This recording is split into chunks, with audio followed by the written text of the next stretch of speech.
Hey guys, it's Maria. Today I want to talk to you a little bit about pragmatic language, what that means.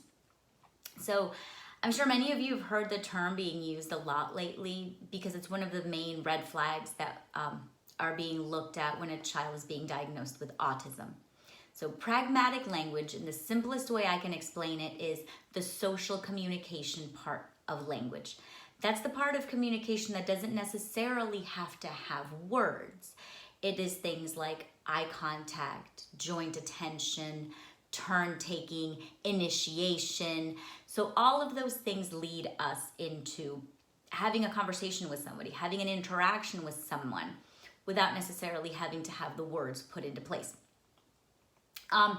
When we think about pragmatic language, usually the biggest one we start with is eye contact, looking at someone when they're talking to us.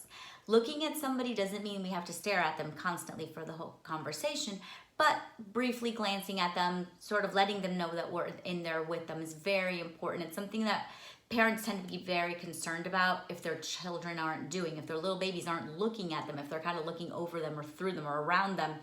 Parents tend to start getting concerned right away with that first thing. Eye contact, the next one would be turn taking, taking turns. Doesn't have to be in a conversation. It can be in a game. It can be in looking at each other. It can be in making cooing sounds. Taking turns is one way or another. Joint attention has to do with having somebody in the conversation with you. When a baby picks up a toy, looks at it, looks at you like, oh, look at this, how cool is it? They come to show it to you. They are being able to share their attention jointly with another person. It's as simply as I can put that term. Topic maintenance tends to refer sometimes to our bigger kids being able to stay on topic. If we're talking about dinosaurs, we're going to stay on the topic of dinosaurs. You're not all of a sudden going to start talking about trains. So it has nothing to do with each other, unless you're watching that crazy show on PBS.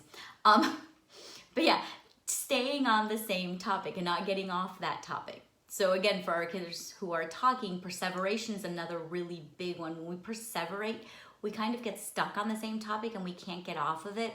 So some kids can talk to me all day long about dinosaurs, but they can't talk to me about anything else. So when I try to change the topic, we go right back to dinosaurs.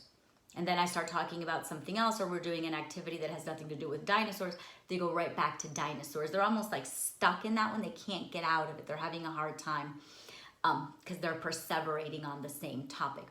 Initiation, we want kids to start a conversation. We want kids to sort of get going with something. If I put a puzzle in front of you, I want you to try to open it and take it out. I don't just want you to sit there and stare at me until I do something about it.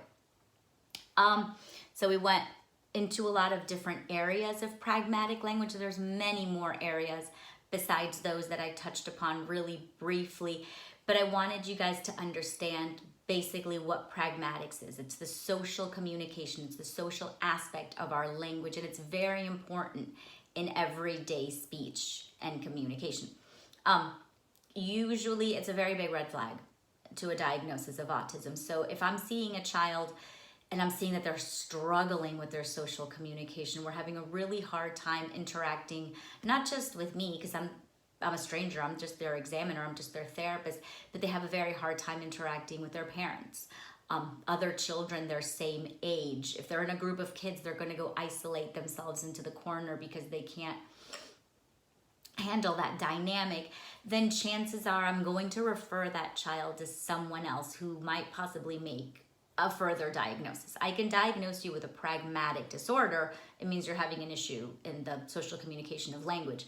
But if that pragmatic disorder seems very significant, that it's stopping your ability to communicate freely with other people, that it's stunting kind of your development, then I'm probably going to diagnose that, probably going to refer that child either to a developmental pediatrician, to a psychologist, or to a neurologist to have them look a little bit deeper and make sure that there's not a larger underlying problem besides the issue of social communication.